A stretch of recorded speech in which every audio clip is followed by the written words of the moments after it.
To generate a payslip in Xero, follow these steps. Log into Xero. Visit Xero and log in with your credentials.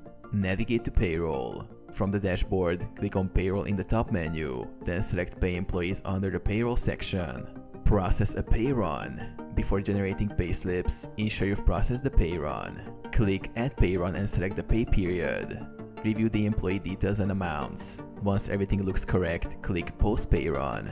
Generate payslips. After posting the pay run, Xero automatically generates payslips for all employees in that pay run. To view or print the payslips, click on Payslips under Pay Employees. Review payslips. Xero displays a list of employees with their corresponding payslips. Click on an employee's payslip to view the detailed breakdown of earnings, deductions, and leave entitlements.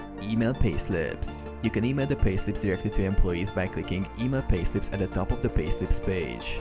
Xero will use the email addresses stored in each employee's profile. Save and download. You can also save or download individual payslips as PDFs for your records.